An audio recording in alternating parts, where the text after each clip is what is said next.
आज मेरे सिर पे अपने हाथ रख लो ऐसे।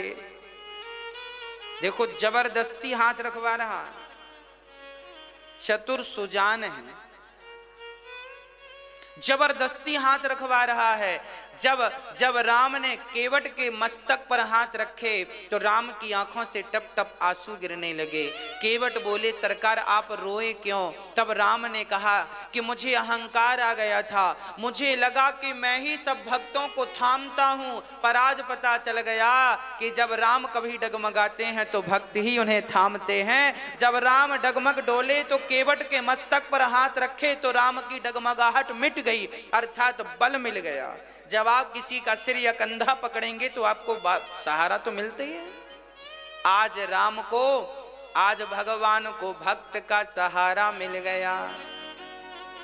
आपको क्या लगता है केवल भक्तों को ही भगवान का सहारा है? हाँ, हमें तो उनका सहारा है, पर यह भी याद रखना कि उन्हें भक्तों का सहारा है। हाँ, केवट ने चरण धोए और चरण धो करके केवट बोला, सरकार अब चरण धुल गए हैं, आप यहां बैठो, जो बेटिंग में खड़े थे पहले हम उनको पार लगा दे। राम जी बोले, कौन खड़ा है यहां मेरे सिवा? कोई नहीं है। केवट बोले, सरकार आपको दिखाई नहीं पड़ रहे हैं? जो मेरे पिता के पिता के पिता के पिता के पिता के पिता के पिता के पिता के पिता के पिता के पिता के पिता के पिता के सब, जो इतने दादा के परदादा के सब जो मर गए हैं, ये सब अभी तक पार नहीं भये, ये अभी घूम रहे हैं आकाश में। अब जब आपके चरण धोए हमने और आपका चरण पद पखारे जलुपानी कर, चरण धोए राम जी की और चरणामृत ले लिया केवट ने। आकाल मृत्यु हरणम सर्वव्याधि विनाशनम विष्णुं पादोदिगम पीत्वा पुनर्जन्म न वेद्यते। जो भगवान का चरणोदक लेता है, जिसे हम चरणामृत कहते हैं, जो चरणामृत लेकर पान कर ले, पी ले और अपने पितरों के नाम से छोड़ दे, तो चरणामृत की उन 4 बूंदों से ही पितरों का कल्याण हो जाता है। ये रामचरितमानस में स्पष्ट रूप से लिखा है। पद पखारे जलपान कर आप सहित परिवार, पितर पारो कर प्रभु पुनि मुदित गयऊं ले पार। अपने को जल अपना खुद पिया, पत्नी को, पुत्र को, परिवार को पिलाया, समस्त गांव वालों को पिलाया। केवट को पता था ये राम के चरणों का धौमन है, जिन जिन के मस्तक पर लगेगा, जिन जिन के हृदय तक पहुंचेगा, उनकी हजारों पीढ़ियां तार देगा, उनकी लाखों पीढ़ियां तार देगा। अपने पितरों का उद्धार करा के अब केवट ने अब राम जी को केवट ने नाव पर बिठाई, और जब नाव में बिठाया केवट ने तो नाव चली। अब केवट नाव चला रहा है और नाव चलाते चलाते कह रहा है, केवट क्या कह रहा से? केवट नाव जब चलाने लगे तो केवट की नाव नदी में डगमग डगमग ऐसे ऐसे डोलने लग गई। राम जी बोले, भैया केवट नाव क्यों डुला रहे हो? हमसे तैरना नहीं आता, क्या डुबाने का विचार है? केवट बोला, सरकार आपको तैरना नहीं आता तो क्या हुआ, हमको तो आता है। आप एक काम करो, मेरा हाथ पकड़ लो। केवट ने राम का हाथ नहीं पकड़ा। केवट को पता था कि यदि मैंने राम का हाथ पकड़ लिया तो मैं अहंकारवश कभी भी राम को छोड़ सकता हूं, पर जिसे भगवान ने एक बार पकड़ लिया सो भगवान कभी नहीं छोड़ेंगे, इसलिए मैं राम को नहीं पकड़ूंगा। राम आप मुझे पकड़ लीजिए। अच्छा, आप लोगों ने भगवान को पकड़ तो नहीं रखा? हाँ, आप लोग भगवान को ना पकड़ा करो, क्योंकि हमने यदि भगवान को पकड़ लिया तो हम तो तुच्छ प्राणी हैं, छोड़ भी देते हैं। पर भगवान ने यदि हमें पकड़ लिया तो फिर वो हमें इसलिए हम उन्हें ना पकड़ें, वो हमें पकड़ें। और हम अधिकांश दुनिया वालों को देखते हैं कि ये दुनिया वाले भगवान को पकड़ने ज्यादा भागते हैं, खासकर हमारी माताएं। हमारी माताएं तो बिल्कुल भगवान को पकड़ने दौड़ती हैं, पकड़ में आ जाए भगवान का तो पांव हाथ में ही लेके आ जाती हैं।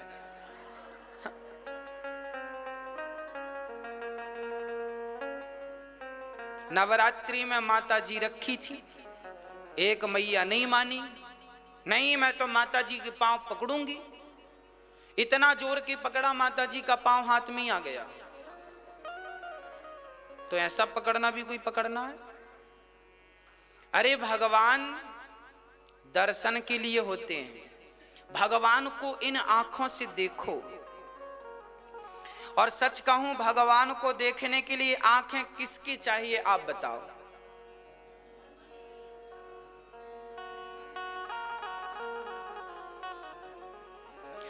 देखन चाहूं राम को आंख आंधिरी होय।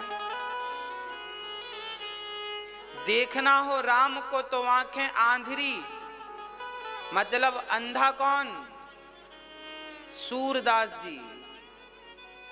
यदि राम को देखना हो तो सूरदास जी की आंखें चाहिए।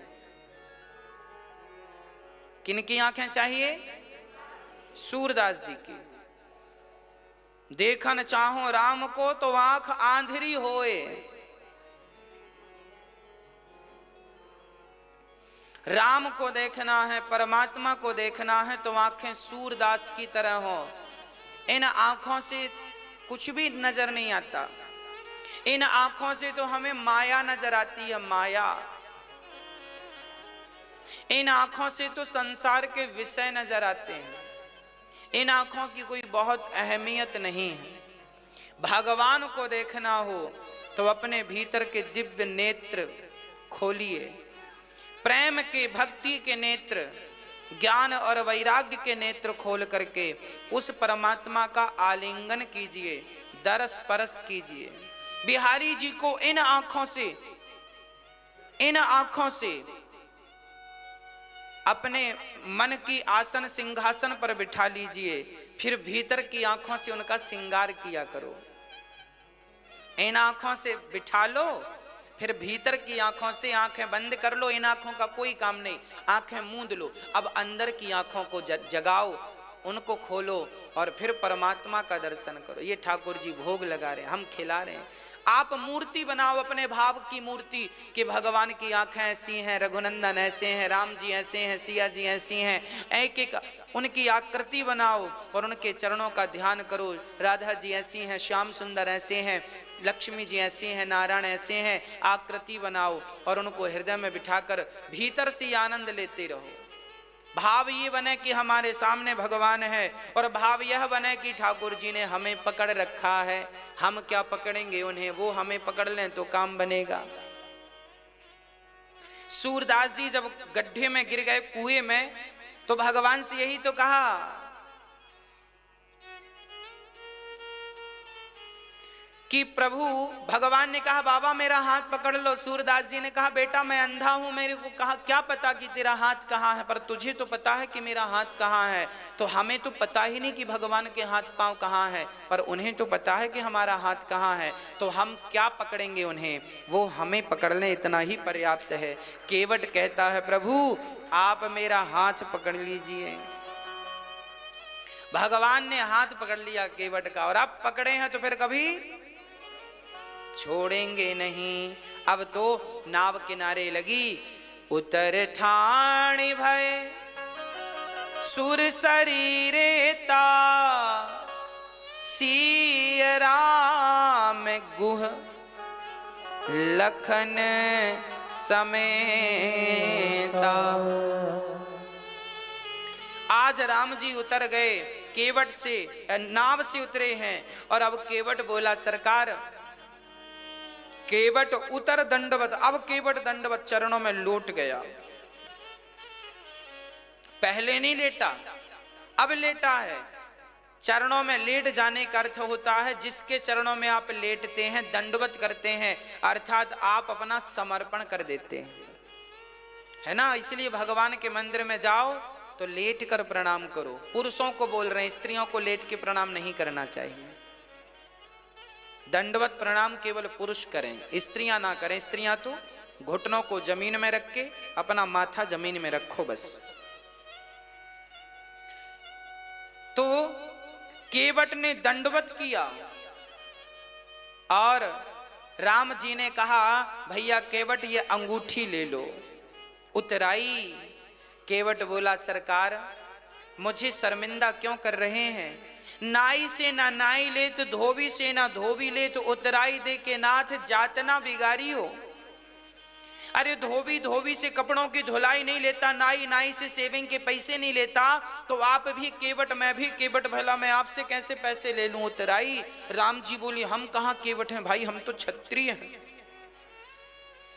केवट बोले राम जी आपको पता नहीं, आप तो बड़े वाले केवट हो, हम छोटे केवट। राम जी बोले कैसे? केवट बोला सरकार आप भी पार लगाते हैं, हम भी पार लगाते हैं, दोनों का कारोबार एक ही है। फर्क इतना है कि हम छोटी सी गंगा से पार करते हैं, आप भवसागर से पार लगाते हैं। जब आप मेरे घाट आए तो मैंने आपको पार लगा दिया, जब मैं मरकर आपके घाट आऊं तो आप मुझे भवसागर से पार लगा देना, बस यही उतराई चाहता हूं। केवट की बातें सुन के राम जी मुस्कुराने लग गए। राम जी अब वहां से आगे चलते हैं, केवट भी साथ में है, निषाद राज भी साथ में है। अब चले चलते चलते भगवान प्रयागराज पहुंचे।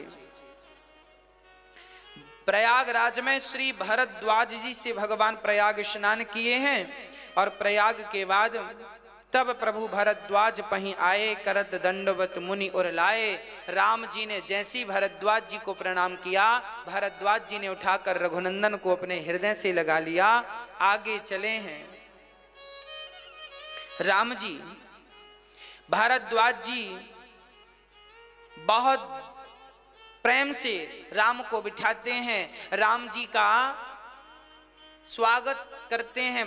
भरद्वाज जी बड़े प्रेम से राम जी को बिठाते हैं, कंद मूल फल खिलाते हैं और प्रयागराज में आज बड़े भाव से राम की सेवा श्री भरद्वाज जी कर रहे हैं। उसके बाद राम जी भरद्वाज जी से कहते हैं हमें रहने का स्थान बताइए, हम कहाँ जाएं? तब उन्होंने चित्रकूट की तरफ भेज दिया है।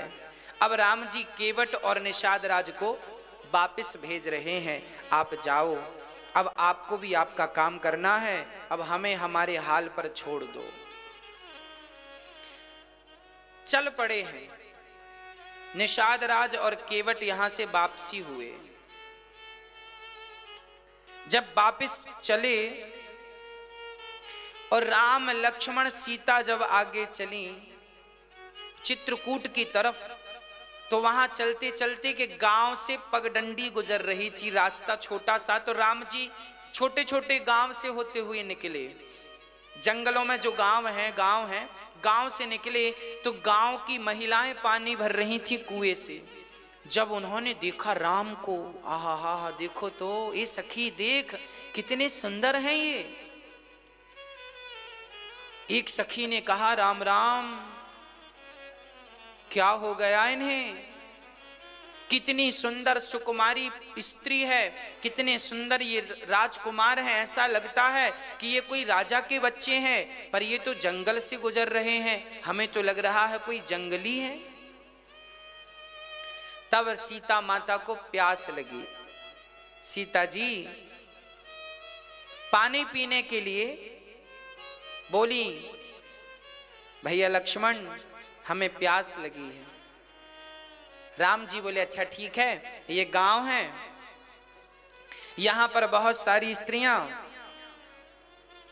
पानी भर रही हैं, चलो यहीं चलते हैं। तो राम जी कुएं के पास गए तो वहां सारी सखियां देखकर गदगद हो गईं, चलो हमारे पास आए। तो सखियों ने क्या किया, सीता को अपने पास बिठा लिया। औरत स्त्रियां स्त्रियों में बैठ गई, राम लक्ष्मण वहां बैठे थे। उन सखियों ने राम को पानी पिलाया।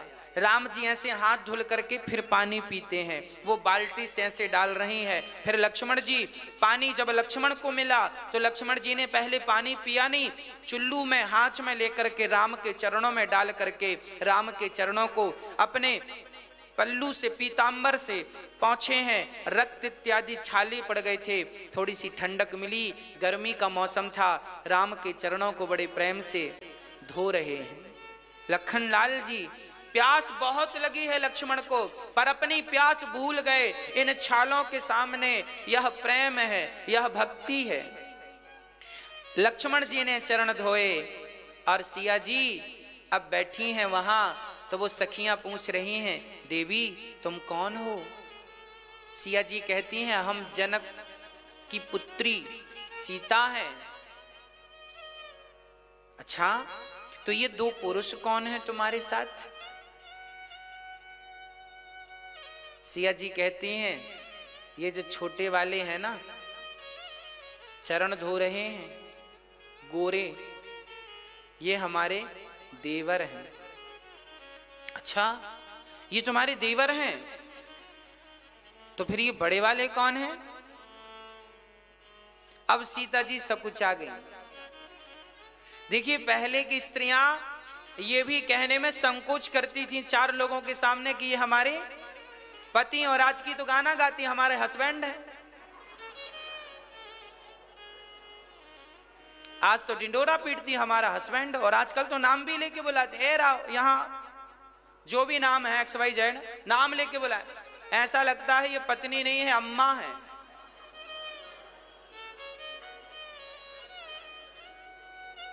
नाम लेकर बुलाती हैं। और यहां सखियां पूछ रही हैं ये कौन है, तो सिया जी ये कहने में सकुचा रही हैं कि ये हमारे पति। क्या मर्यादा थी! देखो, जीवन मर्यादित हो तो ठीक है, सबकी अपनी अपनी मर्यादाएं हैं। क्या बोलें क्या ना बोलें, बोलने की भी अपनी मर्यादाएं हैं। किसका नाम लें किसका नाम ना लें, कहां हंसें कहां ना हंसें, हाँ मर्यादा है। मर्यादाओं में रहोगे तो सुखी रहोगे, मर्यादाओं का उल्लंघन जब करोगे तो दुखी हो जाओगे। सीता जी अपना पता दे रही हैं, और वहां सारी सखियों ने राम लला का, श्याम सुंदर का, राम जी का, लखनलाल जी का, माता सीता का वंदन किया, प्रार्थना की कि आप यहीं रुक जाओ। वो सारे गांव वाले तैयार हो गए, हम भी आपके साथ चलेंगे। हे भगवान, कैकई ने क्या गजब कर डाला, ऐसे राम को घर से निकाल दिया। गांव वाले बहुत रोए।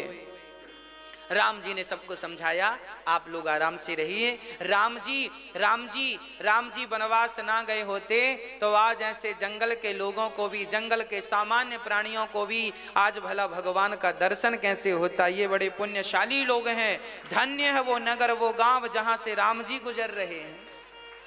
अब राम जी आगे चले तो राम जी वाल्मीकि जी के आश्रम में आए। ये वही वाल्मीकि जी का आश्रम है जहां बाद में फिर सीता जी आएंगी।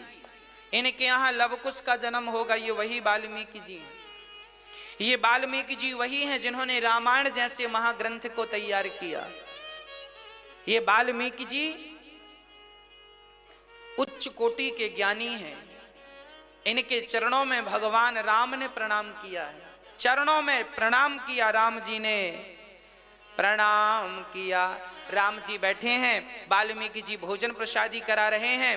अब राम जी ने वाल्मीकि जी से कहा, गुरुदेव बताओ हम रहें कहां, रहने का स्थान बताओ। तो वाल्मीकि जी बड़े हंसे। वाल्मीकि जी बोले, प्रभु ये बताओ, आप कहते हैं हम रहें कहां, ये बताओ आप कहां नहीं हो, आप कहां नहीं हो। तब रहने के कुछ स्थान श्री वाल्मीकि जी ने राम को कहा, हे प्रभु, राम की प्रार्थना कर रहे हैं वाल्मीकि जी, हे प्रभु आप तो सर्वव्यापी हैं, आप सर्वत्र हैं, आप कहां नहीं हैं, आप तो जिन्हें जनाना चाहते हैं वही आपको जान पाते हैं, नहीं तो लोग आपको सामान्य प्राणी ही समझते हैं। सोई जाने जेहि देहु जनाई, जानत तुम्हाही हुई जाई। भगवान जिसे जनाना चाहे वह भगवान को जान लेता है, जिसे भगवान जनाना ना चाहे वो भगवान को कदापि नहीं जान पाता। अरे भगवान मेरे सामने खड़े हैं पर मुझे ज्ञान ही नहीं है कि भगवान है। मुझे तो लगता है ये सामान्य व्यक्ति हैं, तो मैं तो उन्हें सामान्य मानता हूं ना।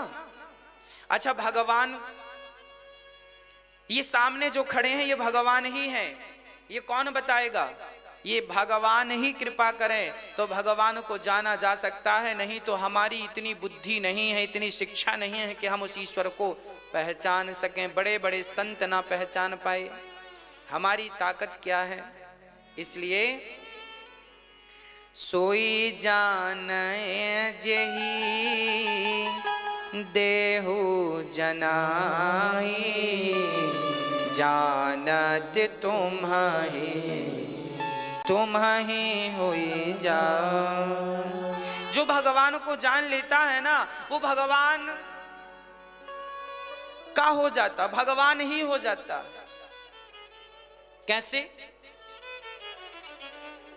जैसे नमक के पहाड़ में ऊंट गिर जाए, नमक के पहाड़ में ऊंट गिर जाए तो वो ऊंट भी क्या बन जाता है? हाँ जी, नमक बन जाता है। चंदन के जंगल में अन्य वृक्ष भी धीरे धीरे चंदन बन जाते हैं। उसी प्रकार भगवान का चिंतन करते करते भगवान का भक्त भगवान ही बन जाता है। फिर भगवान में और उसमें कोई फर्क नहीं रह जाता, एक हो जाता है ना। जब मैं था तब हरि नहीं, अब हरि है मैं नाय, और प्रेम गली अति साकरी जामे दोना समाय। अब वाल्मीकि जी बता रहे हैं आप कहां कहां रहो सुनो।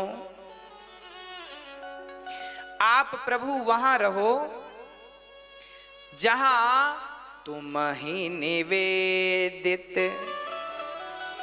भोजन करहीं, प्रभु प्रसाद पट भूषण धरहीं।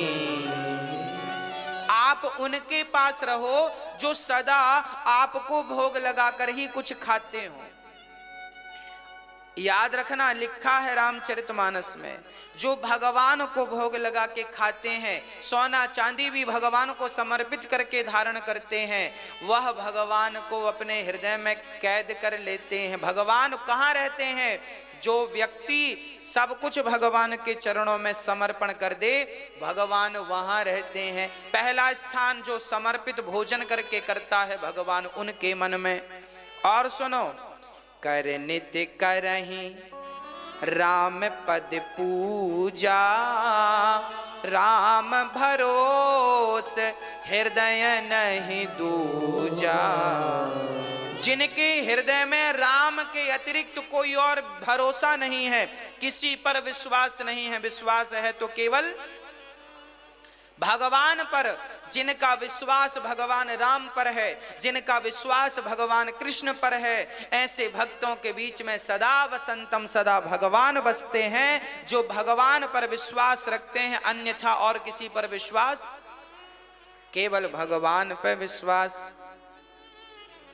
और सुनो, मंत्र राजू नित्य जपहि तुम्हारा, पूजहि तुम्हाही सहित परिवार।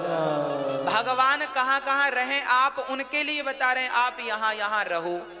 जो लोग परिवार के सहित आपका मंत्र जाप करते हैं, आप उनके हृदय में जाकर रहने लग जाओ।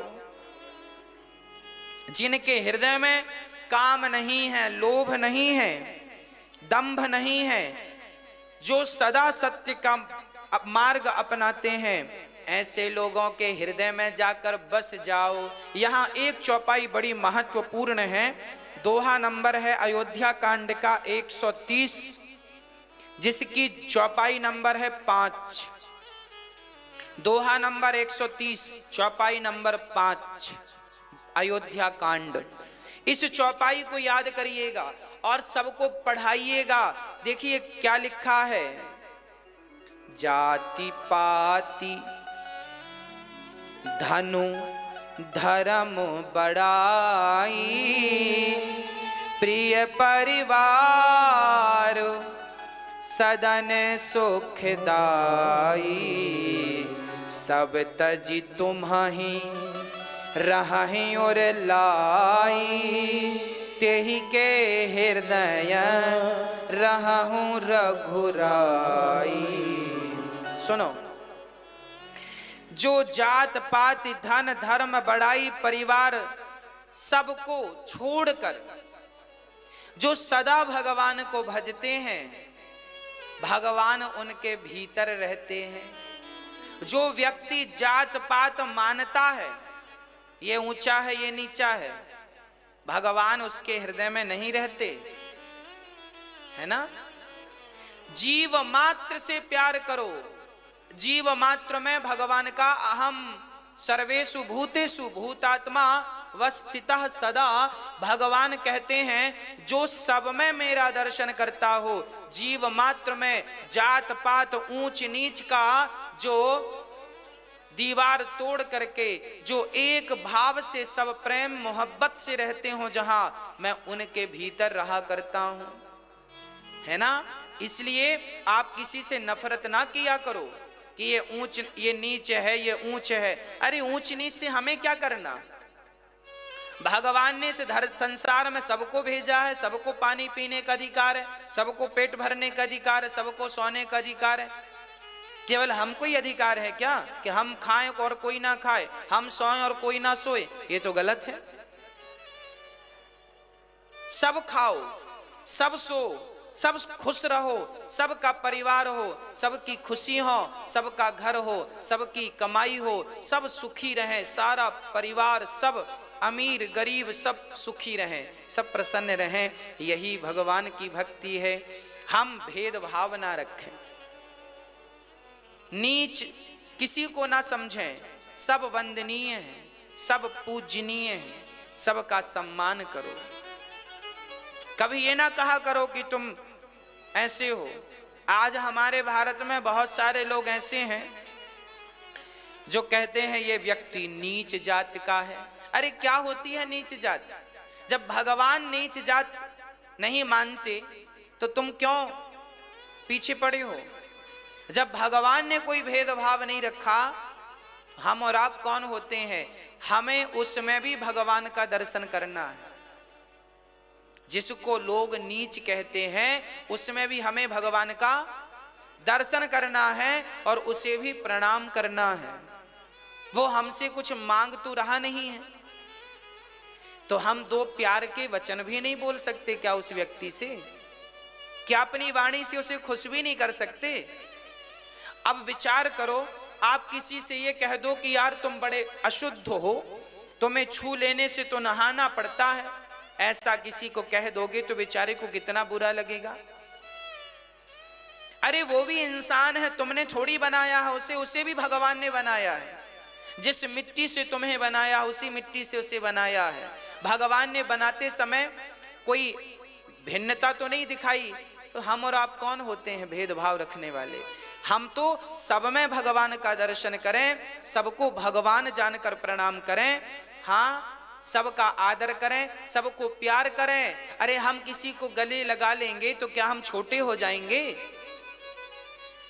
हम किसी को सम्मान देंगे तो क्या हम छोटे हो जाएंगे? इसलिए दीजिए सम्मान।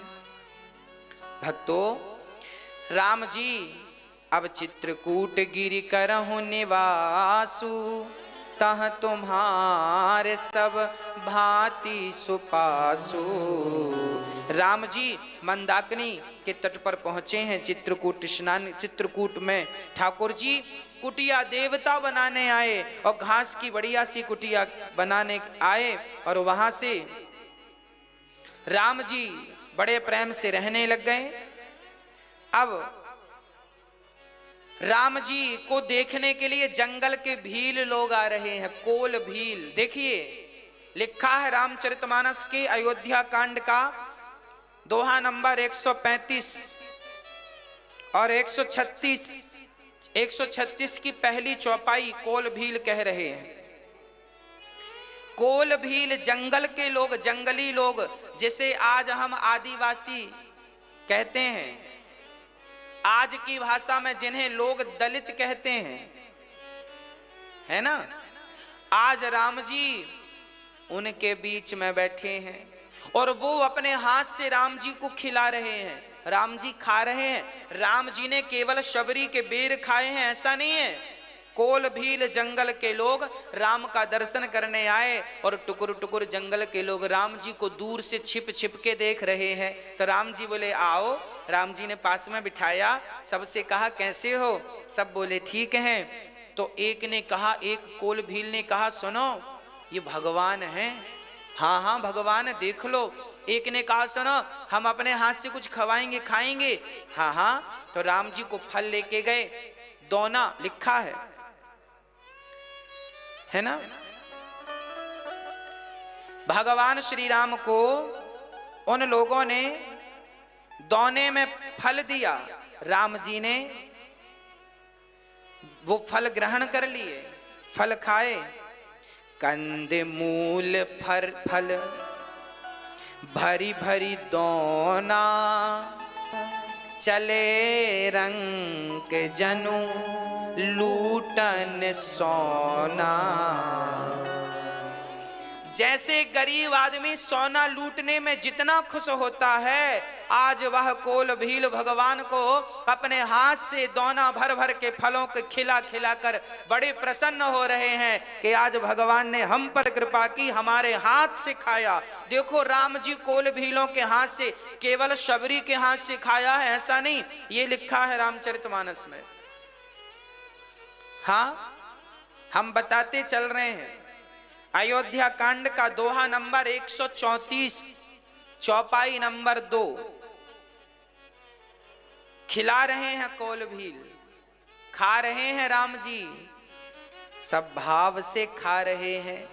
और किसी ने कहा ये भगवान हैं, तो एक कोल भील ने कहा कि हमारी सेवा स्वीकार करेंगे। तब कोल भीलों ने एक बढ़िया सी बात कह दी, राम ही केवल प्रेम प्यारा, जान ले ये जो जान निहारा।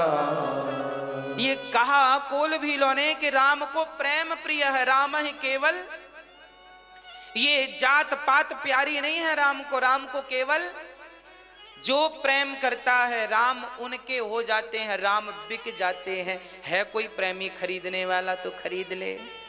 अब तो इन्होंने भगवान का दर्शन किया, दर्शन करके गए। राम जी अपनी कुटिया पे अब बड़े प्रेम से रहने लगे हैं। अब निषाद जी जब वापस गए तो वो पहुंचे गंगा तट पर। अब जब निषाद जी गए तो जाकर देखा सुमंत्र जी अभी गए नहीं, अयोध्या खड़े थे।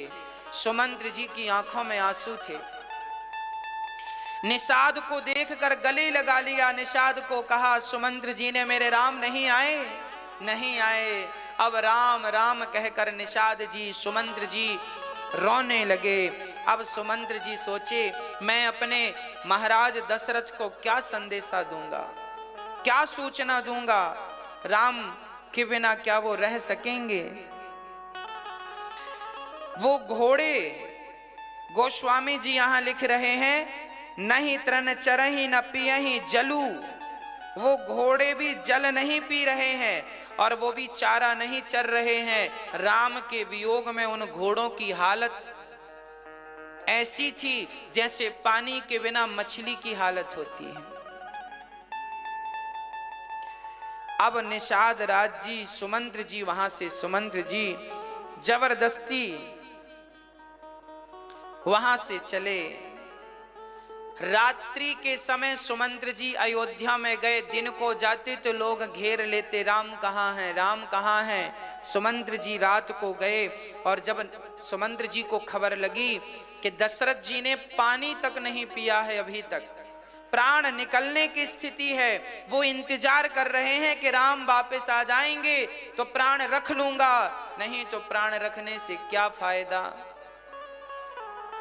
निषाद राज सुमंत्र जी पहुंचे दशरथ जी के पास।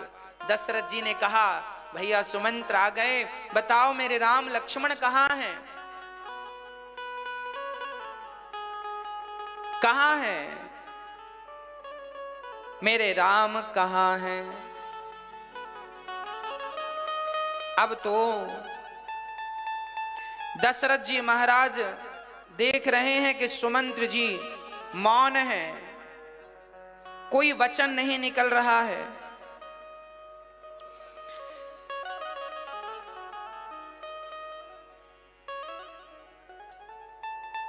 दशरथ जी महाराज कहते हैं, सुमंत्र कुछ बोलते क्यों नहीं। तब सुमंत्र जी ने कहा, प्रभु राम नहीं आए, राम नहीं आए।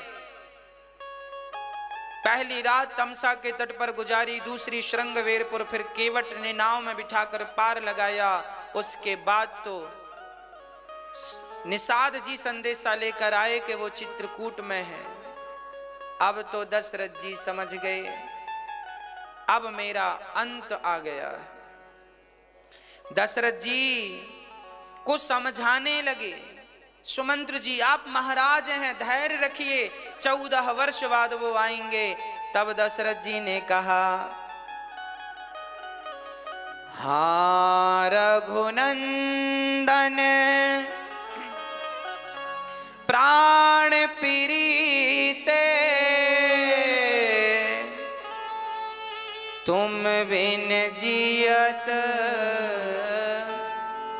बहुत दिन बीते। हाँ रघुनंदन, हाँ रघुनंदन, हाँ रघुनंदन, हाँ रघुनंदन। राम राम कह राम सनेही, पुनि कह राम लखन बैदेही। दशरथ जी ने कहा, अब मेरा अंत आ गया। अच्छा हुआ था जो मुझे उन तपस्वी अंधों ने श्राप दे दिया था, नहीं मैं आज जी कर क्या करता। रानियों ने कहा, श्राप किसने दिया था। बोले, एक बार मैं शिकार खेलने गया तो वहां मैंने देखा कि कोई पानी पी रहा है, मैंने बाण मारा, वहां कोई जानवर नहीं था, वहां श्रवण कुमार थे और श्रवण कुमार की छाती पे बाण लग गया।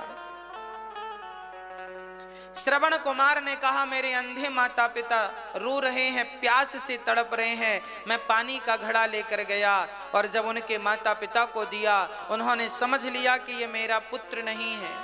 कौन हो दुष्ट तुम। तब उन्होंने कहा, दशरथ जी ने, महाराज क्षमा करो, मेरे हाथ से आपके पुत्र की मृत्यु हो गई है। तड़प तड़प करके माँ ने प्राण त्याग दिया, श्रवण की माँ ने, और उस पिता ने श्राप दे दिया, श्रवण के पिता ने, अंधे ने। दशरथ, जैसे हम अपने पुत्र के लिए तड़प तड़प कर प्राण त्याग रहे हैं, तुम भी अपने पुत्रों के लिए तड़प तड़प करके मर जाओगे। दशरथ जी को याद आ गया अपना श्राप। राम राम हा राम कही, राम राम कही राम, तनु परिहरि रघुवर बिरह राउ गयऊं सुरधाम। राम राम कहते हुए दशरथ जी के प्राण निकल गए, प्राण निकल गए, अचेत होकर के गिर पड़े। जियन मरण फल दशरथ पावा, अंड अनेक अमल जसु छावा। आज जीने और मरने का फल गोस्वामी जी लिख रहे हैं। आज दशरथ जी ने ये फल पाया। राम राम कहते हुए दशरथ जी ने प्राण त्याग दिए। राम तुम्हारे बिना भी क्या जीना। राम जी का चिंतन करते करते देखो तो सही, हम लोग जिंदा रह लेते हैं, पर दशरथ जी राम के बिना एक क्षण जीवित ना रह पाए। सारी रानियां रोने लग गईं। बिल पही बिकल दास अरुदासी, दास दासी नगर में घर घर में लोग रोने लग गए। ऐसा राजा चला गया, ऐसा धर्मात्मा राजा चला गया। तब गुरु वशिष्ठ जी ने आकर सबको समझाया, दुख कम किया। एक नाव मंगाई, नाव में तेल भरा, तेल भरकर दशरथ जी का शरीर उसमें रख दिया ताकि उनकी बॉडी शरीर खराब ना हो। और तुरंत श्री वशिष्ठ जी महाराज ने भरत और शत्रुघ्न को ननिहाल अपने सैनिकों को कहा, जाओ वायु के वेग से जाना और कुछ भी पूछे भरत तो कुछ बताना मत, बस ये कहना गुरुदेव ने बुलाया है। ननिहाल रथ पहुंचा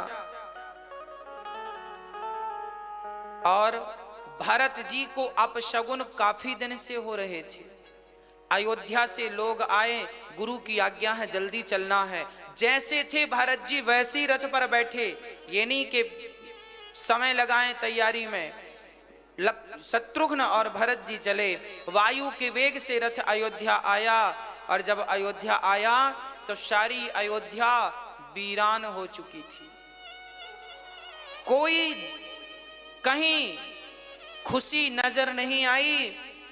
किसी के द्वार पर ना तो जलता हुआ दिया नजर आया, ना तो घर के द्वार पर आंगन पर तुलसी लगी थी, वो तुलसी भी बेचारी मुरझाई हुई सी थी। भरत जी समझ गए कुछ बहुत बड़ा अनर्थ हो गया है। पूछ रहे हैं, भैया क्या हुआ, कुछ तो बताओ। पर कोई उत्तर नहीं। भरत जी दौड़कर पहुंचे अपनी मां कैकेयी मां के पास। मां बताएगी क्या हुआ है। लगता है हमारे भैया पर कोई संकट आया है। और मां कैकेयी भैया पर संकट देख नहीं सकती, इसलिए पहले मां के पास गए, क्योंकि मां सबसे ज्यादा, कैकेयी सबसे ज्यादा राम से प्यार करती थी। भरत जी चले तो धन्य है ये कैकेयी मां। पत्थर भी इतना कठोर नहीं होता जितनी कठोर ये कैकेयी। पति मरा पड़ा है, पति का भी अंतिम संस्कार नहीं हुआ। और रामचरितमानस में गोस्वामी जी लिख रहे हैं कि जब भरत आए तो दिया जलाकर सोने की थाली में भरत की आरती उतार रही। अब सोचो, जिस स्त्री का पति मरा पड़ा हो, अभी अंतिम संस्कार भी ना हुआ हो, वो स्त्री क्या अपने बेटे की आरती उतारेगी?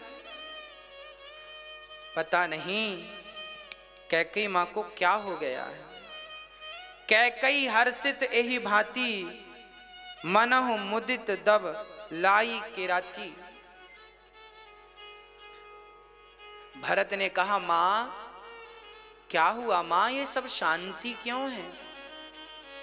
तब कैकेयी ने कहा, बेटा भरत, मैंने कुछ बात संभाली थी, तात बात में सकल सवारी, मैंने सारी बात बना ली। अच्छा क्या बात बना ली मां आपने? बीच बिगाड़ूं, विधाता ने बिगाड़ा। क्या बिगाड़ दिया विधाता ने? बोले राऊ तुम्हारे पिता दशरथ जी बीच में ही उनके प्राणांत हो गया।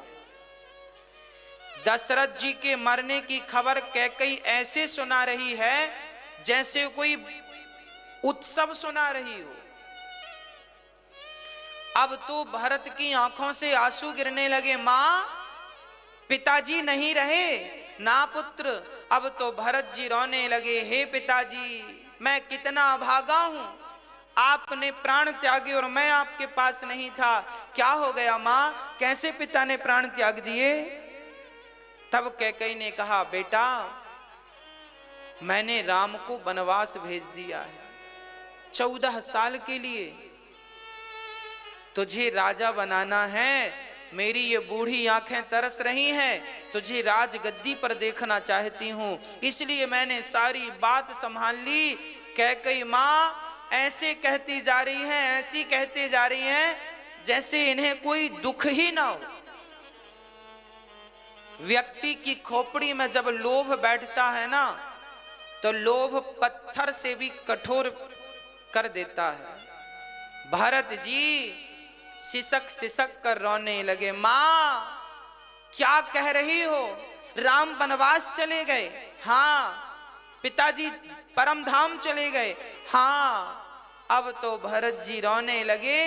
अरे मां कैकेयी, तेरी जिह्वा पर कीड़े क्यों नहीं पड़ गए जब तूने मेरे राम को वनवास भेज दिया? पिता के मरने का दुख तो भरत जी भूल गए और राम वनवास गए हैं। अब भरत जी कहने लगे, मां कैसी निर्दयी मां है। कोई कहे कि मैं मछलियों के लिए तालाब खाली कर रहा हूं, कोई मछलियों के प्राणों की रक्षा के लिए तालाब खाली कर दे तो क्या उसे समझदार कहा जाएगा? मां, अरे पानी के बिना जैसे मछली मर जाती है, उसी प्रकार मां तेरा भरत अब राम के बिना जिएगा नहीं। अब तू कैकेयी बोली, बेटा मैंने सब तेरे लिए किया है और तू मुझे ऐसी बातें कह रहा है? खबरदार मां, मेरे लिए किया है। अरे तुमने तो पेड़ काट कर पत्तों को सींचना चाहा है। भरत जी गहरी गहरी सांसें भरते हुए कहने लगे, कैकेयी मुझे अपना मुंह मत दिखाना, आज के बाद मैं तुझे मां कहकर नहीं बुलाऊंगा, मां कहने की अधिकारी नहीं है। जो भरत जी ने ये बातें कही, कैकेयी के अंदर से भरत के राज सिंहासन का भूत उतर गया। उसी क्षण शत्रुघ्न जी आए और वहां सिंगार करके खड़ी थी कैकेयी की दासी मंथरा। भरत जी खड़े हैं। शत्रुघ्न जी अब समझ गए कि यहां बातों से काम नहीं बनेगा, तो शत्रुघ्न जी ने मंथरा को लातें जमानी शुरू कर दी। एक लात मारा तो गई दीवार से मंथरा टकराई और उसके सारे दांत बाहर आ गए। बाल पकड़ करके और झाड़ू पड़ी थी, झाड़ू से जो शत्रुघ्न जी ने मंथरा की पिटाई की, भरत जी को दया आ गई। भरत जी ने कहा, शत्रुघ्न इसे मत मारो, इसका कोई दोष नहीं है। शत्रुघ्न जी ने कहा, भैया फिर दोष किसका है? कैकेयी का? ना, कैकेयी का भी दोष नहीं है, तो फिर दोषी कौन है? भरत जी रोने लगे। भैया शत्रुघ्न, दोषी ये भरत है। यदि मेरा जन्म ना हुआ होता तो मां के अंदर ये लोभ ना जागा होता, और लोभ ना जागा होता तो आज राम वनवास ना गए होते। भरत जी जोर जोर से रोने लगे।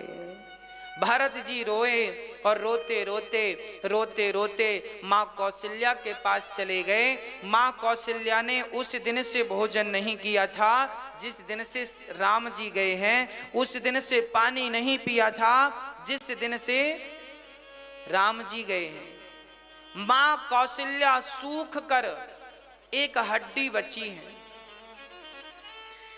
जब भरत जी गए और कहा भरत जी ने, मां कौशल्या की आंखें खुली। कौन? मां भरत।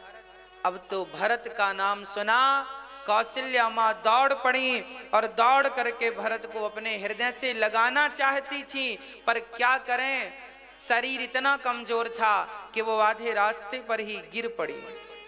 और जब कौशल्या मां गिरी तो भरत जी दौड़कर मां को उठाते हैं और मां से कहते हैं, मां अपनी ये आंखें मत खोलना और इस भरत के चेहरे को मत देखना। मां कौशल्या बोली, बेटा ऐसा क्यों कहता है?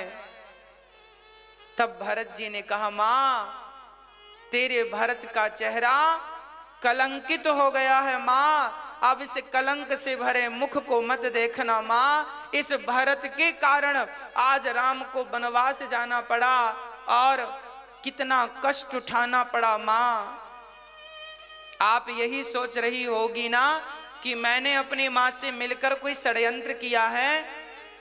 भरत जी बोले, मां अब भरत जी अपनी सफाई देने लग गए। मां मेरा अपराध नहीं है, मैं स्वप्न में भी नहीं चाहता कि राम से एक क्षण के लिए दूर हो जाऊं। मां मेरी सूरत को मत देखना। मां मैं अभागा हूं, मैं कलंकित हूं। मां तब कौशल्या ने हृदय से चिपका करके भरत को गोद में लेकर के गोद में बिठा करके कहा, भरत याद रखना, ये कौशल्या कभी तुझ पर संदेह नहीं कर सकती। जो माता पिता पुत्र को मारने से, जो पाप, भरत जी कह रहे हैं, मां जो पाप माता पिता को मारने से लगता है, जो पाप गौशाला में आग लगा देने से लगता है, वो सारा पाप मुझ भरत को लग जाए। मां मैं सबसे बड़ा अभागा हूं, मुझे सारा पाप लग जाए, जितना भी संसार का पाप है सब मुझे लग जाए, गौ हत्या का पाप मुझे लग जाए। बेटा भरत ये पाप क्यों लेना चाहता है? मां भरत जी ने कहा, मां संसार के सारे पाप मैं सह लूंगा, पर राम के वनवास का ये पाप जो मेरे कलंक लगा है ये मैं सहन नहीं कर पाऊंगा। मां भरत जी को उठाकर गोद में लेकर पुचकारने लगी, चुम्बन करने लगी, बेटा मैं कभी तेरे बारे में ऐसा नहीं सोच सकती पुत्र। तब तक गुरुजन आ गए। गुरुजी ने भरत को उठाया, संभाला, कहा, बेटा समय हो रहा है, चलो पिता की क्रिया करो। चंदन की लकड़ियों की चिता बनाई गई, दशरथ जी का शरीर निकाल के रखा गया और वो चिता का वर्णन गोस्वामी जी करते हैं, ऐसी चिता बनाई गई मानो स्वर्ग की सीढ़ियां हो। आग लगाई भरत जी ने, दशरथ जी का शरीर पंच तत्वों में मिल गया। भरत जी ने उनकी सारी क्रिया की, तेरह ही ब्राह्मणों का भोज, इतना दान पुण्य पिता के नाम से किया जो भी एक पुत्र को करना चाहिए वो सारे कर्तव्य श्री भरत जी ने पूरे किए।